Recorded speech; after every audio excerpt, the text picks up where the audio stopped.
Hello बच्चों, good morning. कैसे हो आप लोग? आइए स्वागत करते हैं कैरियर प्लानर विथ होम पे। मैं हूं अमित शाह और आज आपको एलसीएम एचसीएफ का चौथा पार्ट जो है आज मैं आपको पढ़ाने जा रहा हूं और एक एक क्वेश्चन पे बात करने जा रहा हूं।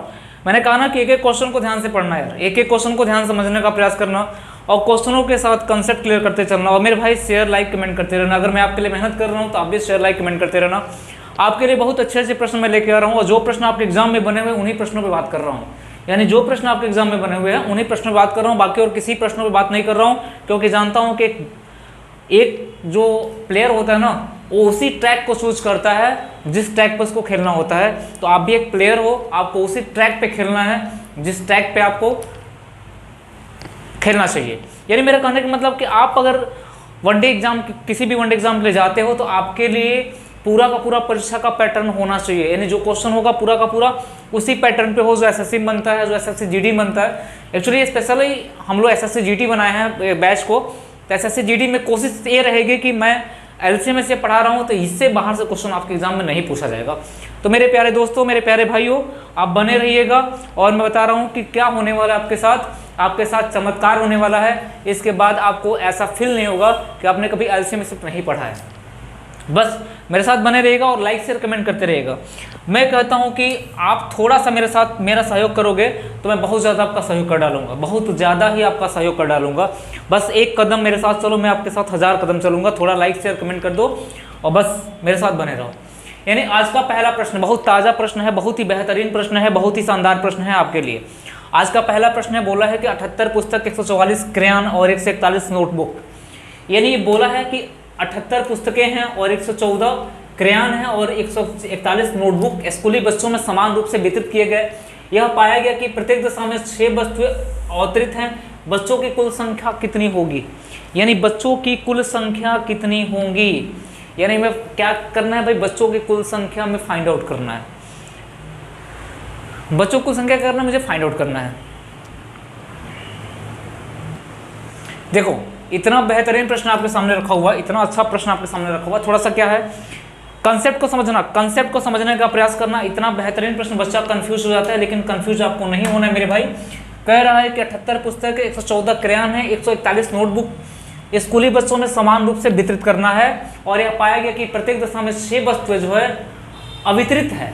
यानी 6 वस्तुएं क्या है? अवितरित है। यानी 6 वस्तुओं को नहीं बांटा जा सका। यानी इतना संख्या है जो 6 वस्तुएं क्या हो गई, पर्याप्त बच गई, यानी शेष बच गई, यानी रिमाइंडर आपकी बच गई।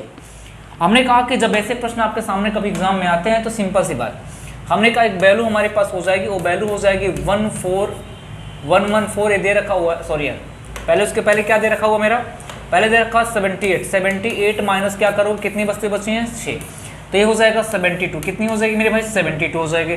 फिर बी वाली संख्या जो हो जाएगी 114 हो जाएगा, माइनस 6 बराबर हो जाएगा 108 हो जाएगा। मैंने कहा कि 141 CN मतलब 141 का मतलब ये हो जाएगा, माइनस 6 कर दोगे। क्वेश्चन को समझना, कंसेप्ट को समझना। 11 में 6 जाएगा, 5 हो जाएगा, 135 हो जाएगा। कितना हो जाएगा भाई? 135 हो जाएगा। अब हमने कहा कि अब 72 का, 108 का, 135 का एलसीएम निकालो। जब इन तरह के प्रश्न आपके एग्जाम में बनते हैं, आपका कंसेप्ट यही होना चाहिए। आपने क्या किया, 6 वस्तुएं जो अवतरित हैं इनको क्या किया, प्रत्येक में से माइनस कर दिया। जो वैल्यू आई उसका HCF निकाला। तो मैंने कहा HCF निकालने के कई तरीके हैं। गुणनखंड नहीं कर पाते हो, आपने कहा कि सर 72 में मैंने भाग दे दिया, किससे? 108 में भाग दे दिया 72 से। तो एक बार में जो कितना हो गया? 72 हो जाएगा। मैंने कहा 8 में 2 जाएगा, 6 हो जाएगा, 36 हो जाएगा। 36 यानी 72, 36 गुना कितना हो जाएगा भाई? 72 हो जाएगा। ये पूरी तरह क्या हो गई? कट गई। ये पूरी तरह क्या हो गई भाई? कट गई। हमने कहा 36 से मैंने भाग दिया किसमें? 135 में। मैंने कहा 36 से भाग दिया मैंने 135 में, 135 में भाग दिया। तो मैंने कहा कि 36 से भाग देंगे 135 में तो वैल्यू कितनी आएगी भाई? हमने कहा 36 से भाग दिया 135 में, तो 36 यहीं होता है 108। कितना हो जाता है भाई? 108 हो जाता है। यानी मैंने कहा 5 में से 8 जाएगा, 15 में से 8 जाएगा, 7 हो जाएगा। इसके बाद हमारा बचेगा कितना? 2 हो जाएगा, यानी 27। अब 27 से भाग दिया मैंने 36 में, तो हमने कहा 27 से कम कितना हो जाएगा मेरे भाई? 27 हो जाएगा। मैंने कहा 27 हो जाएगा, तो हम कह सकते हैं कितना हो जाएगा भाई? यहाँ पे 9 बचेगा। कितना बचेगा? 9 बचेगा। बात को समझना, 9 बचेगा। अब क्या 9 से 36 पूरी तरह कट जा रहे क्या? 9 से 36 कट जा रही है, तो इनका जो HCF हो जाएगा कितना हो जाएगा, इनका HCF जो हो जाएगा, इनका HCF हो जाएगा 9। बात को समझना, इनका HCF कितना हो जाएगा, 9 हो जाएगा। 9 से 72 भी कट जाएगा, 108 भी कट जाएगा, 135 कट जाएगा। यानी आपने यहाँ से HCF निकाला। अगर थोड़ा सा क्रिएटिव हो आप, एग्जाम में आप क्वेश्चनों को अच्छे तरीके से करना चाहते हो, तो आप कहोगे सर 72, 108, 135 का एलसीएम कितना हो जाएगा। क्या 72, 108, 135 9 से कट रहा है, तो आपको कट रहा है 13 से कट रहा है, तो 13 से नहीं कट रहा, 8 से कट रहा है नहीं कट रहा है, 12 से कट रहा है नहीं कट रहा। यानी ऑप्शन कौन सा बन गया, पहला वाला हमारा आंसर बन गया। या तो अगर आपको नहीं करना है, अगर HCF नहीं निकालना है, HCF नहीं निकालना है, तो सिंपल सी बात मत निकालो, कोई जबरदस्ती नहीं है आपसे कि नहीं आप HCF निकालोगे। आप सिंपल ऑप्शन से भी कर सकते हो। क्या करोगे भाई, ऑप्शन से भी कर सकते हो। आपके पास ऑप्शन है, आपने देखा कि हमारे पास है 72, 108, 72 है और 108 है, और कितने भाई 72 है, 108 है और 135 है। कितना है भाई, 135 है। आप देखो कि सारी संख्या 9 से कट रही है क्या, 72 भी 9 से कट जाएगा, डिवाइड 9 कट जाएगा, 108 भी 9 से कट जाएगा, 135 भी 9 से कट जाएगा। इसका मतलब तीनों का HCF कितना हो गया, 9। इस क्वेश्चन का आंसर हो जाएगा 9। यानी किसी बंदे को दिक्कत नहीं होना चाहिए। मैं आपको ऐसे तरीके से पढ़ाऊंगा, ऐसे बेहतर तरीके से पढ़ाऊंगा कि आपको कोई दिक्कत नहीं होना चाहिए। बस मेरे साथ बने रहो और लोगों को शेयर करते रहो और एक दूसरे को जोड़ते रहो। आ जाओ भाई, दूसरा क्वेश्चन मेरा है, दूसरा क्वेश्चन आपके सामने है। एक क्वेश्चन बोला गया है, बता दो। क्वेश्चन ये बोला गया है, बताओ कि एक संख्या को लगातार 9, 11, 13 से विभाजित करने पर क्रमशः 8, 9, 8 शेष बचता है यदि विभाजक के प्रश्न को उल्टा कर दिया जाए। देखो कितना बढ़िया प्रश्न बोला है। थोड़ा सा इस कंसेप्ट को मैं आज सिखाऊंगा आपको, इस कंसेप्ट को मैं आपको सिखाऊंगा, इसलिए मैं थोड़ा साइड कर रहा हूँ इसको। इस कंसेप्ट को मैं सिखाने का प्रयास करूंगा आज आपको। बोला गया है प्रश्न यहाँ पे, कह रहा है कि एक संख्या को लगातार 9, 11, 13 से विभाजित किया जा रहा है। किससे, 9, 11 से। मैंने कहा 9, 11, 13 से लगातार विभाजित किया जा रहा है। लगातार शब्द का प्रयोग किया है, लगातार या उत्तरोत्तर शब्द का प्रयोग करता है। किसका, उत्तरोत्तर शब्द का प्रयोग करता। तो 8, 9, 8 शेष बचता है। कह रहा है यदि विभाजन के क्रम को उल्टा कर दिया जाए। विभाजन के क्रम को क्या किया जाए, उल्टा। सीखिएगा, मेरी बात को सीखिएगा यहाँ पे, इस क्वेश्चन को। मैंने कहा विभाजन के प्रश्न को क्या किया जाए भाई, विभाजन के प्रश्न को का उल्टा कर दिया जाए। तो हमने कहा कि अगर मान लो कोई संख्या a है, हमने कहा कोई संख्या a है, 9 से मैंने किसी संख्या a में भाग दिया, तो मेरा शेषफल कितना बचा भाई, 8 बच गया। हमने कहा कि जब मैंने 11 से संख्या b में भाग दिया तो मेरा कितना बच गया भाई, 9 बच गया। मैंने कल जब 13 से भाग दिया किसमें, c में, तो मेरा कितना बच गया, 8 बच गया। बात को समझना मेरी, मैं क्या कह रहा हूँ। मैंने कहा कि जब ऐसे प्रश्न हमारे बोला गया है तो ऐसे प्रश्न में ऐसे हम बात करेंगे। हमने कहा अंतिम भागफल कितना मान लेते हैं, 1 मानते हैं। इसमें जब भागफल नहीं दिया हो तो अंतिम भागफल कितना मानते हैं, 1। हमने कहा कि c की वैल्यू हो जाएगी हमारी 13 × 13 + 8, 13 × 1 प्लस कितना होगा 8, 13, 8 कितना हो जाएगा मेरे भाई, 21 हो जाएगा। हमने कहा b की वैल्यू कितनी हो जाएगी भाई, b की वैल्यू हो जाएगी हमारी 11 b की वैल्यू हो जाएगी हमारी 11 × ये कितना है भाई, 21, अब प्लस कितना हो जाएगा, 9। हमने कहा कि b की वैल्यू हो जाएगी 11 एकम 11 हो जाएगा, और 11 दूना 22, 23 हो जाएगा, आप प्लस कितना होगा, 19 हो जाएगा। मैंने कहा कितना हो गया भाई, 9 1 10 हो गया, 9 1 10 हो गया, 3 1 4 हो गया, यानी 5 हो गया। हमने कहा 2 1 3 2 हो गया, यानी 200 कितना हो गया, 50 हो गया।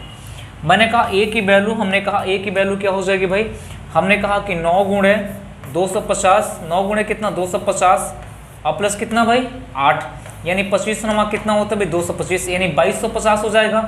ये 2250 हो जाएगा, 2250 में 8 जोड़ेंगे कितना होगा, 2258 हो जाएगा। 2200 कितना होगा, 58 हो जाएगा।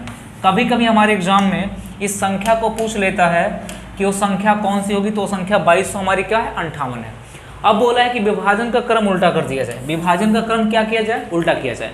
यानी उल्टा का मतलब पहले 13 से भाग दिया जाए, तब 11 से, तब किससे दिया जाए, 9 से। अब भाग दो। हमने कहा कि 2258 में, 2200 किस में, 2258 में मैंने किससे भाग दिया भाई, 13 से भाग दिया, तो 13 एकम कितना हो जाएगा, 13 हो जाएगा। हमने कहा कितना बचेगा, 13 एकम 13 हो जाएगा, कितना बचेगा, 7 2 9 95, 13 से कितना हो जाएगा, 91 हो जाएगा। हमने कहा 4 और 48, 13 2 26, 13 3 कितना हो जाएगा, 39, यानी शेषफल कितना बच जाएगा भाई, यानी 48 39, यानी कितना बच जाएगा हमारा, 9 बच जाएगा। क्या है, 9 बच जाएगा। यानी 13 से भाग दिए तो 9, ऑप्शन किसी में दिख रहा है क्या, पहले 9, ऑप्शन पहले किस में दिख रहा है, 9 दिख रहा है, आगे ऑप्शन मेरा। यानी 13 से भाग देने से फल कितना बचा हुआ है, 9 बचा हुआ है। अब 173 में कह रहा है कि 173 में उत्तरोत्तर का मतलब ये होता है 173 में किससे भाग दिया जाए भाई, 13 के बाद से 11 से भाग दिया जाए, 11 कम कितना हो जाएगा, 11 हो जाएगा, कितना बचेगा भाई 6 हो जाएगा, 63, 11 छके का 11 पचे कितना हो जाएगा 55 हो जाएगा, 55 हो जाएगा। हमने कहा कि 63 से 55 जाएगा, कितना बचेगा, यानी कर सकते हैं 5 3 8, यानी 8 कहीं दिख रहा है क्या, 8 दिख रहा है, यानी ऑप्शन सीधे हम मार सकते हो, कितना हो जाएगा, बी वाला हो जाएगा। आपको ज़्यादा मेहनत करने की आवश्यकता नहीं है, आंसर कितना हो जाएगा मेरे भाई, आंसर हमारा बी वाला हो जाएगा। यानी यहाँ पे इसी क्रम में देखो एक क्वेश्चन थोड़ा सा लेंदी होता है, थोड़ा सा बड़ा होता है, बाकी और कुछ नहीं होता है। जब हमसे बोला जाता है क्रमिक भाग का मतलब यही होता है, और अंतिम भागफल हम क्या करते हैं भाई, एक मान के करते हैं। बस यही सिंपल सा प्रश्न है, एक बार समझ लेना, फिर से वीडियो को रिमाइंड करके आप देख लेना, 2 बार 3 बार 4 बार समझ में सारी बातें आ जाएंगी। आ जाओ क्वेश्चन नंबर 3 हमारा क्या कह रहा है। क्वेश्चन नंबर 3 जो हमारा ये कह रहा है कि 5 अंकों की वह बड़ी से बड़ी संख्या क्या होगी। ध्यान देना, 5 अंकों की बड़ी से बड़ी संख्या क्या होगी जिसमें 83 से 21 जोड़ने पर योगफल 15 20 32 36 से पूर्णतः विभाजित हो जाए। 5 अंकों की वह बड़ी से बड़ी संख्या क्या होगी जिसमें 83 से 21 जोड़ने पर योगफल 15 20 32 तथा 36 से पूर्णतः विभाजित हो जाएगी। बात को समझिएगा मैं क्या कह रहा हूँ, बात को समझने का प्रयास करिएगा मैं क्या कह रहा हूँ, कितना आपको समझा रहा हूँ। यहाँ पे मैंने कहा कि पहले 15 20 32 36 का एलसीएम निकालते हैं। पहले हम क्या करते हैं भाई 15 20, थोड़ा सा इस क्वेश्चन को मैं साइड करूंगा यहाँ पे। मैंने कहा कि आप क्या करेंगे भाई, इसको हटा देते हैं। मैंने कहा कि 5 अंकों की बड़ी से बड़ी संख्या लाने से पहले मैं 15 20 32 और 36, मैंने कहा 15 20 32 और 36 का एलसीएम लेता हूँ। 15 का मतलब क्या हो जाएगा भाई, 3 गुणे 5 हो जाएगा। 20 का मतलब कितना हो जाएगा, 2 के पावर 2 गुणे कितना हो जाएगा, 5 हो जाएगा। 32 का मतलब 8 चौका 32 होता है, 2 के पावर कितना हो जाएगा, 5 हो जाएगा। 36 9 चौका 36, 2 के पावर 2, 2 के पावर कितना हो जाएगा भाई, 2 के पावर 2 गुणे कितना हो जाएगा, 3 के पावर 2 हो जाएगा। मैंने कहा जब एलसीएम लिया इसका, मैंने कहा एलसीएम लिया, एलसीएम में क्या मैंने लिया भाई, इसमें मैंने 2 के पावर 5 को ले लिया। 2 के पावर 5 का मतलब 32 हो गया, और 3 के पावर 2 लिया 9 हो गया, और मैंने किसको ले लिया 5। 32 25 160 हो जाएगा। 32 25 कितना होगा 160 हो जाएगा। 160 गुणे कितना हो जाएगा 9, हमने कहा 16 9 144, यानी 1400 कितना हो गया 40, यानी इसका एलसीएम 1440 हो गया। अब कोई डाउट नहीं है, एलसीएम कितना हो गया मेरे भाई 1440 हो गया। अब कह रहा है 5 अंकों की बड़ी से बड़ी संख्या, तो 5 अंकों की बड़ी से बड़ी संख्या आपको यहाँ पे कैरी आउट करना पड़ेगा। 5 अंकों की बड़ी से बड़ी संख्या में 1440 से भाग देना पड़ेगा। ठीक, 1440 से 5 अंकों की बड़ी से बड़ी संख्या में भाग देना पड़ेगा। तो हम कह सकते हैं कि कितनी बार में अगर ले जा सकते हैं, तो 99 199 दे रखा हुआ है, यानी 14 7 98 होता है, 7 बार में जाएगा। 14 7 कितना होता है भाई 0 हो जाएगा, 4 7 28 का हो जाएगा, 28 2 30 हो जाएगा, 7 एकम 7 हो जाएगा, 3 कितना होगा 10, लेकिन नहीं हो पाएगा, 7 बार में नहीं जाएगा। यानी हमको लगता है 6 बार में जाना चाहिए। कितनी बार में जाना चाहिए भाई, 6 बार में जाना चाहिए। तो हमने कहा 0 का 0, 6 चौका 24, 24 24 तो 2 कितना होगा 26, 6 कम 6 2 कितना होगा 8। हमने कहा ये 9 हो जाएगा, 9 में से 4 जाएगा 5 हो जाएगा। मैंने कहा 9 में से 6 जाएगा, कितना हो जाएगा भाई 3 हो जाएगा। ये 1300 कितना बच जाएगा 59। फिर मैंने किसको उतारा 9 को। मैंने कहा कि अब कितनी बार में जाएगा भाई 13599 है। 13599 1000 है, मतलब हम कह सकते हैं कि 13599 है, मिनिमम हम लगता है 9 बार ले जा सकते हैं। हमने कहा 9 0 0, 9 चौका 36 का 6 हो जाएगा, और 9 चौका 36 हो जाएगा, 36 3 कितना हो जाएगा 39 का 9 हो जाएगा, 9 एकम 9 10 11 12, यानी हो जाएगा ये हमारा आंसर। ये 9 हो जाएगा, 6 9 में से 6 जाएगा कितना होगा 3 हो जाएगा, 15 में से 9 जाएगा कितना होगा 6 हो जाएगा, यानी 639 बच गया मेरा। कितना बच गया 639, यानी कह सकते हैं कि 999999 कितना हो गया 5 टाइम 9 हो गया भाई, 2 2 4 6 टाइम हो गया, तो 5 टाइम करो इसको। हमने कहा इसमें से 639 घटा दिया जाए, 639 को माइनस किया जाए तो 0 हो जाएगा, ये 6 हो जाएगा, ये 3 हो जाएगा 99। ये संख्या एक ऐसी संख्या आई है जो किससे किससे 15 से भी, 20 से भी, 32 से भी, 36 से भी पूर्णतः विभाजित हो जाएगी। 5 अंकों की बड़ी से बड़ी संख्या ये होगी 99 360, यानी जो क्या होगी 15 से 20 से 32 से 36 से पूर्णतः विभाजित हो जाएगी। लेकिन बोला गया है कि 3821, जिसमें 3821 जोड़ने पे, तो हमने कहा कि 3821 घटा दो इसमें से। हमने कहा कि सॉरी 8321 घटा दो इसमें से, घटाए 10 में से 1 जाए कितना हो जाएगा 9 हो जाएगा। 9 कहीं ऑप्शन दिख रहा है, ऑप्शन 9 इसमें दिख रहा है हमारा, लेकिन थोड़ा सा अभी मारने की जरूरत नहीं है। 9 हो जाएगा, 6 में से 2 जाए कितना, 5 में 2 जाए कितना हो जाएगा भाई 3 हो जाएगा। 5 में से 2 जाएगा कितना बचेगा मेरा भाई 3 बचेगा। हमने कहा यहाँ कितना बचेगा, 3 3 0 हो जाएगा। 9 में से 8 91 0 39, यानी 91 0 39 कहीं नहीं, तो ऑप्शन कौन सा हो जाएगा, डी वाला हो जाएगा। ये संख्या इसमें अगर हम लोग 83 से 21 को जोड़ते हैं तो संख्या कितना होगी, 5 अंकों की वह बड़ी से बड़ी संख्या बन जाएगी जो 15 20 32 और 36 से पूर्णतः विभाजित हो जाएगी। क्या हो जाएगी, 15 20 32 36 से पूर्णतः विभाजित हो जाएगी। अच्छा भाई अगला प्रश्न हमारा आपके सामने रख दिया गया, बहुत सुंदर सा प्रश्न है, बहुत ही शानदार प्रश्न है, बहुत ही बेहतरीन प्रश्न है। करने का प्रयास करो, इस क्वेश्चन का आंसर कितना होगा। बहुत बढ़िया प्रश्न है, करने का प्रयास करो, इस क्वेश्चन का आंसर कितना होगा। बोला है कि वह छोटी से छोटी संख्या क्या होगी जिसमें यदि 5 घटा दिया जाए तो 36 54 36 48 21 और 28 से पूर्णतः विभाजित हो जाए। यानी वह छोटी से छोटी संख्या कौन सी होगी जिसमें 5 घटाया जाए तो 36 48 21 और 28 से पूर्णतः विभाजित हो जाए। तो हम कह सकते हैं कि भाई हम क्या करेंगे, हमने कहा 36 48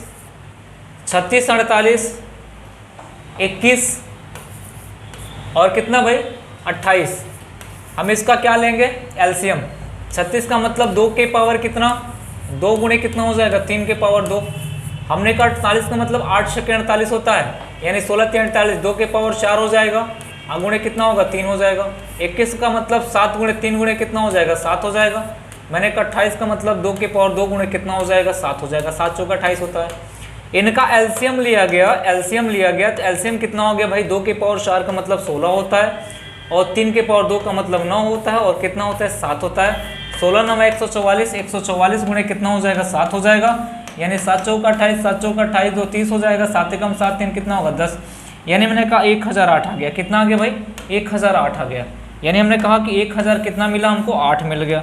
मैंने कहा 1008 मिल गया। 1008 जो है ये 36 से 48 से 21 से 28 से पूर्णतः विभाजित हो जाए। लेकिन पूछा है कि यदि क्या घटाए, 5 घटा दिया जाए, तो हमने कहा इसमें 5 जोड़ दो। 5 जोड़ोगे तो कितना होगा, 1013 हो जाएगा। 1013 में 5 घटाओगे तो 1008 बनेगा। 1008 क्या होगा, 36 से 48 से 21 से और 28 से पूर्णतः विभाजित हो जाएगा। ऑप्शन कौन सा बन जाएगा, पहला वाला ऑप्शन बन जाएगा। क्या मैं आपको समझा पा रहा हूँ, क्या मैं आपको बता पा रहा हूँ कि इसका आंसर कितना होगा।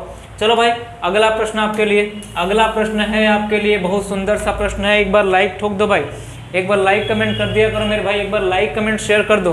कह रहा है कि वह लघुत्तम संख्या कौन सी है जिससे 18000 को विभाजित करने पर एक पूर्ण घन बनता हो। 18000 को विभाजित करने पर पूर्ण घन बनता हो। हमने कहा कि बहुत सिंपल सा प्रश्न है, 18000 बोला है, 18000 को विभाजित करना है। हमने कहा 18000 को 18 से विभाजित कर देते हैं तो ये बनता है कितना भाई, 1000। 1000 किसका घन है, 1000 10 का घन है। यानी कह सकते हो 10 का क्या है भाई, क्यूब है। यानी कौन सी संख्या बन जाएगी, 18। अब ऐसे प्रश्न में टाइम थोड़ा ना देना आपको, ऐसे प्रश्न में आपको टाइम थोड़ा सा भी नहीं देना है, लिख लिख के नहीं करना है। सिंपल सी बात, आपका प्रश्न का आंसर आपको यहाँ मिल गया। हमने कहा अगला प्रश्न हमारा क्या बन गया, कहा कि बताओ भाई यदि x² + bx